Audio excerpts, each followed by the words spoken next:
Yes, my lord. So don't get that you've got a shovel and you're basically shoveling responsibility. The young girl did not report, the father, the parent did not do this, and now the DPP did not do that. You are the Attorney General, sir. So yeah. Much obliged, Right. my lord. My lord, in regards to the age of Aliana Kamisha, relying on our on the memorandum of appeal, paragraph 10, indeed Aliana was 15 years, but it was only 5 days to her 6th birthday.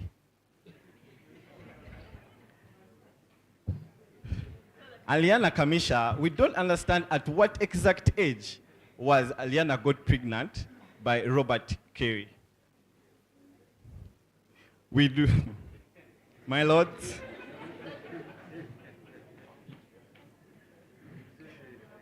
My lord, moving on to our second ground of appeal. My lord, in regards to, we submit that indeed the justices of the land justices of the Court of Appeal did correctly apply the law and the fact when they awarded the respondent damages and costs. My lord, Section 27, subsection 2 of the Civil Procedure Act shall follow an event, or the judge, with a good reason, shall order otherwise. And it is our submission that indeed the land justices of the Court of Appeal applied the law correctly in awarding the respondent costs. In the case of Mwanga Kivumbi,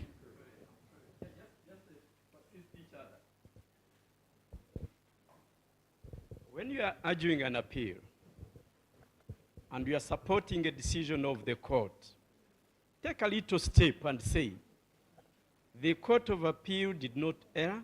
Actually, it made a right decision because of the following. Don't just say they were right, they're right, and you stop at that. Okay? So, because his argument is, they suffered no damages. Why were they awarded damages? Is that right? But even if you sat on that, what damages? Yes, my lord, we on addressing this particular ground of appeal, we shall submit them differently, costs and damages. And this particular case, I'm submitting on the issue of costs. And we do submit that indeed the land justice of the Court of Appeal were right to award costs relying on Section 27, subsection 2 of the Civil Procedure Act, which provides that cost of an action shall follow the event. And indeed, Honorable Justice Professor Lillian Tebatemwa, in the case of Mwanga Kivumbi versus the AG, Constitutional Appeal number 6 of 2011, did state the elements of awarding costs. She stated that an award of costs is left to the discretion of the court. Furthermore, she stated that costs normally follow the event as it is provided by the Section 27 of the Civil Procedure Act. Furthermore, she stated that a success party will be awarded costs. And in this particular case, my lords, we were the successful party and indeed were awarded costs, which was justifiable.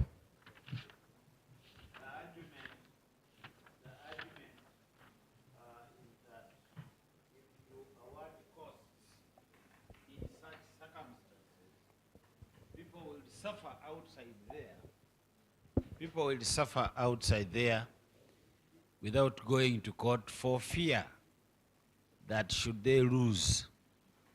And remember, these are public things.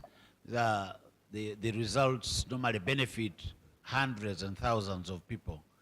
So people will fear to come to court because they would end up paying, they might end up paying costs. There's that argument. What do you say about it? Much obliged, my lord. And in response to your question, the Honorable Justice, Professor Lillian Tebatuma, furthermore, in that particular case of Mwanga Kivumbi versus the AG, she further stated, and I quote, that the fact that proceedings involve some public interest aspect does not of itself warrant departure from the general rule that courts follow the event. Yes, my lord. And we do submit that indeed the land justice of the Court of Appeal correctly applied the law and the facts in giving us costs. My Lord, Mr. Attorney General, I just want to understand. This definitely is a public interest litigation, whether you see it whichever way. How does the state benefit from costs? First of all, indigent Mama Mboga, who had a child who was school going and died and was buried.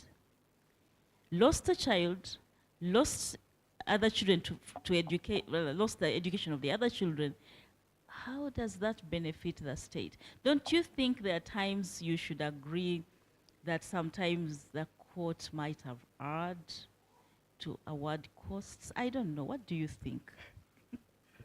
Much obliged, my Lord. And to reply your question, my Lord, still I will have to rely on the note that on the decision that was held by Professor. And as a former associate professor at a university, I wonder whether it's right for you to rely on only one case. Are there no other cases that the Constitutional Court has heard, or even the Supreme Court? I can tell you a gazillion others. There's a plethora of authority, and actually the majority thinking at that court at that time and now is that in public interest litigation we should keep away from costs. That is the majority thinking. But so I don't know whether it's good law for you to be referring to one.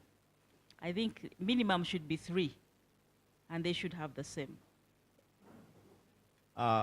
My Lord, the respondent relied most on this case because it was before this honorable court. And, but further, Honorable Justice Professor Lilian Tebatemwa concluded in regards to the issue. She said it relies within the discretion of the court to balance the effect of awarding costs and the advantages of public interest. So, my Lord, our submission is, whereas we do submit that the Honorable Justice of the Court of Appeal did not err, but as well we do understand that this court has sui generis on any issue and on the discretion of this Honorable Court in regards to balancing the issue of the costs and in regards to the advantages of the public interest that is before this Honorable Court. Much obliged, my Lord. My Lords, in regards to damages, it is our submission as well, relying on the case of Crown Beverages versus Sendu Edward, that was still before this Honorable Court. We do submit.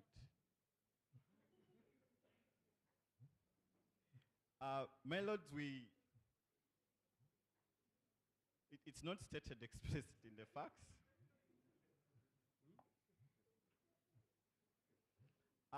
But we do submit that in regards to damages, we would agree with the appellant that the damages, but with regards to cost, the land justices apply the law and the fact.